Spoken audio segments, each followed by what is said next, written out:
Hello feature developers. So আমাদের আজকের video topic হচ্ছে HTML এর পি ট্যাগ আর কি। সো পি ট্যাগ বলতে কি বোঝায়? পি ট্যাগ এর অনুরূপ হচ্ছে প্যারাগ্রাফ আর কি। সো HTML এ আমরা যদি কোথাও যদি প্যারাগ্রাফ লিখতে চাই তাহলে আমাদের পি ট্যাগ ইউজ করা লাগে।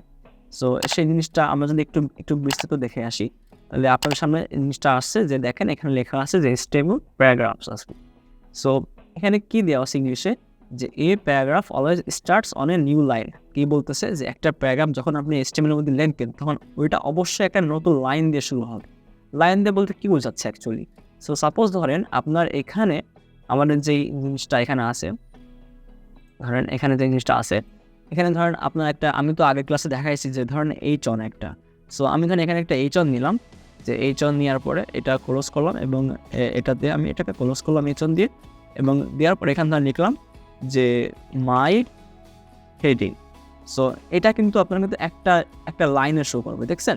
সো আমি যদি এখানে যদি একটা পি ট্যাগ নিই, যেটা আমরা কেবল দেখলাম বা শুনলাম আর কি, সেটা কিন্তু এই মাই হেডিংয়ের পাশে শো করবে না, সেটা পরের লাইন থেকে শুরু করে। সো এখানে ওটা সেটাই বোঝাচ্ছে যে ধরনের সাপোজ আমি এমনি লিখে দেখাই যে less than slash P greater দেন, মোটামুটি লিখলাম এবং এখানে একটা পিটা বড়তে সেখানে ছোটাতে দিতে হবে। এবং এর মধ্যে আমরা যদি কিছু লিখি যে দিস ইজ এ প্যারাগ্রাফ, তো লিখলাম।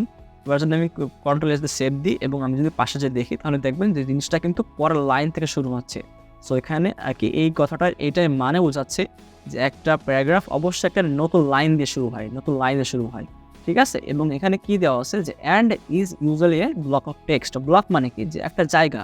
ব্লক বলতে আপনারা বোঝেন যে ব্লক মানে একটা জায়গা বোঝায়, যে একটা জায়গার মধ্যে যদি অনেকগুলো টেক্সট রাখা হয় তাহলে কি বলা হয়? ওকে বলা হয় ব্লক অফ টেক্সট আর কি। মানে অনেকগুলো লাইনের টেক্সটকে একটা ব্লক বলা হয়, ব্লক অফ টেক্সট বলা হয়।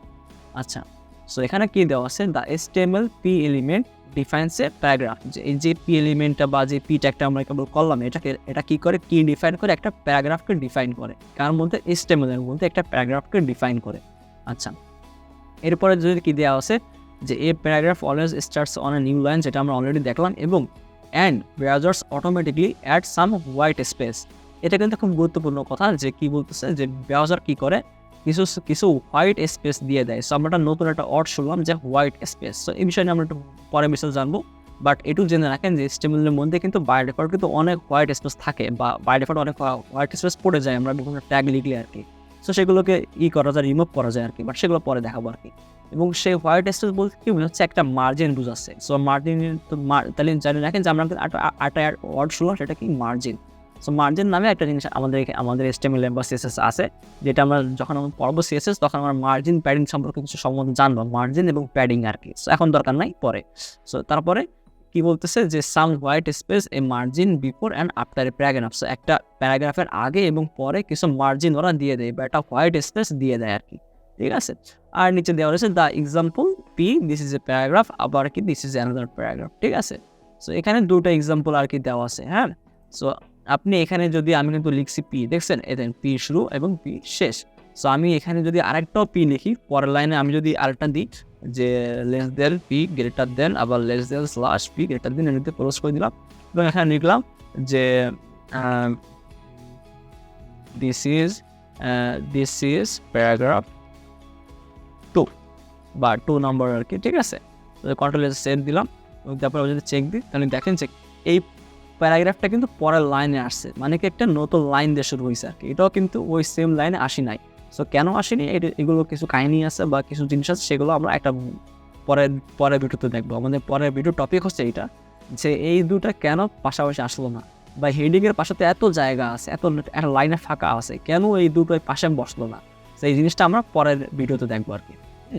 আচ্ছা, সো যাই হোক, তাহলে আজকে আপনাদেরকে আমি এই প্যারাগ্রাফটা বিষয়ে সম্পূর্ণ মানে বুঝিয়ে দিলাম যে প্যারাগ্রাফটা আপনি কিভাবে নেবেন এবং প্যারাগ্রাফটা কিভাবে কাজ করে অ্যাকচুয়ালি। সো আশা করি বুঝতে পেরেছেন, এবং যদি কোনো সমস্যা থাকে, কোনো কোশ্চেন থাকে, তাহলে অবশ্যই আমাদেরকে কমেন্টে জানাতে পারেন। সো আর আমাদের যে ফেসবুক গ্রুপ আছে আমাদের, সেই গ্রুপের লিঙ্ক আমি দিয়ে দেবো, সেই গ্রুপে আপনারা যে ওখানে প্রশ্ন করতে পারেন। সো সবাই ভালো থাকবেন, দোয়া করবেন আমাদের জন্য। আল্লাহ হাফেজ।